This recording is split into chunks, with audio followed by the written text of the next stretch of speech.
ವಿಜಯಪುರ ಜಿಲ್ಲೆಯ ತಾಳಿಕೋಟೆ ಪಟ್ಟಣದ ಬಸ್ ನಿಲ್ದಾಣದ ಮುಂಭಾಗದಲ್ಲಿರುವಂತಹ ಅಂಗಡಿಗಳನ್ನು ತೆರವುಗೊಳಿಸಿದ್ದನ್ನು ಖಂಡಿಸಿ ಹರಳಯ್ಯ ಸಮಾಜದ ವತಿಯಿಂದ ಅನಿರ್ದಿಷ್ಟಾವಧಿ ಧರಣಿ ಸತ್ಯಾಗ್ರಹ 12ನೇ ದಿನಕ್ಕೆ ಕಾಲಿಟ್ಟಿದೆ.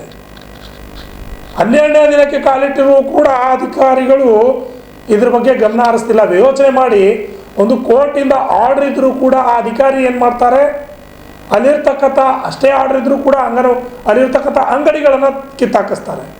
ಇಂಥ ಅಧಿಕಾರಿಗಳ ವಿರುದ್ಧ ಪ್ರತಿಭಟನೆಯನ್ನು 12ನೇ ದಿನಕ್ಕೆ ಕಾಲಿಟ್ಟಿದೆ. ಆದರೂ ಕೂಡ ಯಾವ ಅಧಿಕಾರಿ, ಯಾವ ಶಾಸಕ, ಯಾವ ಸರ್ಕಾರ ಏನು ಮಾಡುತ್ತೆ ಹೇಳಿ? ಸಾರ್ವಜನಿಕರು ಪರದಾಡ್ತಾ ಇದ್ದಾರೆ.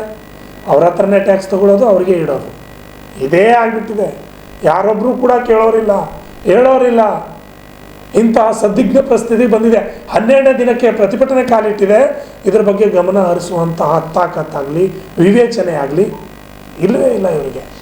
ಇಷ್ಟೆಲ್ಲ ಸಮಸ್ಯೆ ಆದರೂ ಕೂಡ ಅಧಿಕಾರಿಗಳು ಗಮನ ಹರಿಸ್ತಾ ಇಲ್ಲ, ಮತ್ತು ಮುಂದಿರ್ತಕ್ಕಂಥ ಸರ್ಕಾರ ಗಮನ ಹರಿಸ್ತಾ ಇಲ್ಲ ಅಂದರೆ ಏನು ಹೇಳಬೇಕು ಗೊತ್ತಿಲ್ಲ. ಆದರೆ 12ನೇ ದಿನಕ್ಕಂತೂ ಈ ಪ್ರತಿಭಟನೆ ಕಾಲಿಟ್ಟಿದೆ. ಈ ಒಂದು ಅಂಗಡಿದಾರರಿಗೆ ಸೂರು ಕಲ್ಪಿಸುವವರೆಗೂ ಈ ಪ್ರತಿಭಟನೆ ನಿಲ್ಲಲ್ಲ ಅಂತ ಹೇಳಿದ್ದಾರೆ. ಸೂರು ಕಲ್ಪಿಸುವವರೆಗೆ ಹೋರಾಟ ಕೈ ಬಿಡೋದಿಲ್ಲ ಎಂದು ಹೋರಾಟ ನಿರತ ರಾಘವೇಂದ್ರ ವಿಜಾಪುರ ಸುದ್ದಿಗಾರರೊಂದಿಗೆ ಮಾತನಾಡಿ ಆಕ್ರೋಶವನ್ನು ವ್ಯಕ್ತಪಡಿಸಿದ್ದಾರೆ.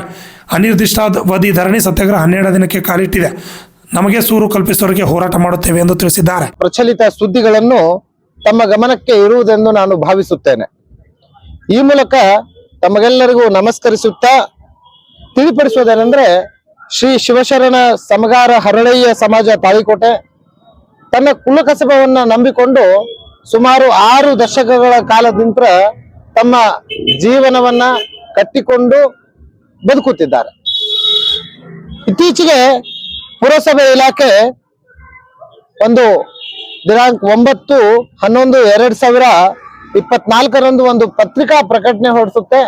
ತಾಳಿಕೋಟೆ ನಗರದಲ್ಲಿರುವಂತಹ ಫುಟ್ಪಾತ್ ಚರಂಡಿ ಮೇಲೆ ಹೊಂದಿಕೊಂಡಿರುವಂತಹ ಅತಿಕ್ರಮಣ ಗೂಡಂಗಡಿಗಳು, ಕಟ್ಟಡಗಳನ್ನ ತೆರವುಗೊಳಿಸುತ್ತೇವೆ ಅಂತ ಹೇಳಿ ಒಂದು ಪತ್ರಿಕಾ ಪ್ರಕಟಣೆ ಮತ್ತು ಮೈಕ್ ಅನೌನ್ಸ್ ಮುಖಾಂತರ ಎಲ್ಲರಿಗೂ ಒಂದು ಸೂಚನೆಯನ್ನ ಕೊಡ್ತಾರೆ. ಅದಾದ್ಮೇಲೆ ನಾವು ಮುಂಜಾಗೃತ ಸಲುವಾಗಿ ಇದು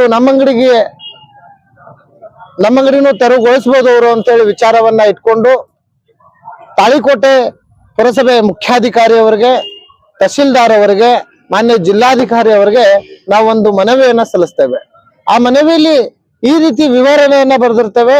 ಮಾನ್ಯರೇ, ನಾವು ಗಟರ್ ಮೇಲೆ ಇಲ್ಲ, ನಾವು ಫುಟ್ಪಾತನ ಅತಿಕ್ರಮಣ ಮಾಡ್ಕೊಂಡಿಲ್ಲ, ಅನಧಿಕೃತವಾಗಿ ನಮ್ಮ ಕಟ್ಟಡಗಳಿಲ್ಲ, ಅಧಿಕೃತವಾಗಿ ನಾವು ನಮ್ಮ ಕುಲಕಸಬನ್ನ ಮಾಡಿಕೊಂಡು ಬರ್ತಿದ್ದೇವೆ. ಈ ಅಧಿಕೃತ ಅನ್ನೋದಕ್ಕೆ ನಮ್ಮ ಹತ್ರ ದಾಖಲಾತಿಗಳಿದಾವೆ. ದಯವಿಟ್ಟು ಮಾನ್ಯರೇ ಇದನ್ನು ಪರಿಗಣಿಸಿ ನಮಗೆ ಬದುಕಲು ಒಂದು ಅವಕಾಶ ಮಾಡಿಕೊಡಿ, ಒಂದು ಶಾಶ್ವತ ಪರಿಹಾರವನ್ನ ಕೊಡಿ ಅಂತ ಹೇಳಿ ಮಾನ್ಯರಲ್ಲಿ ನಾವೆಲ್ಲರಲ್ಲಿ ವಿನಂತಿಯನ್ನ ಮಾಡ್ಕೊತೇವೆ. ಮಾಡ್ಕೊಂಡಾದ್ಮೇಲೆ ಅವರು ಹೇಳಿದಂತೆ 12ನೇ ತಾರೀಕಿಗೆ ತೆರವು ಕಾರ್ಯಾಚರಣೆಯನ್ನ ಪ್ರಾರಂಭಿಸ್ತಾರ. 13ನೇ ತಾರೀಕು ಅವರು ನಮ್ಮ ಹತ್ರ ಬೆಳಗ್ಗೆ 9:30 ಆಸ್ಪಾಸಿಗೆ ನಮ್ಮ ಹತ್ರ ಬರ್ತಾರೆ. ಆಸ್ಪಾಸಿಗೆ ಅವ್ರು ನಮ್ಮ ಹತ್ರ ಬಂದಾಗ ನಾವು ಮುಖ್ಯಾಧಿಕಾರಿ ಅವರ ಜೊತೆಗೆ ಅವ್ರ ಹತ್ರ ವಿನಂತಿ ಪೂರ್ವಕವಾಗಿ ಲಕ್ಷ್ಮಣ್ ಕಲಾಲ್, RJ32 ಕನ್ನಡ ನ್ಯೂಸ್, ತಾಳಿಕೋಟೆ.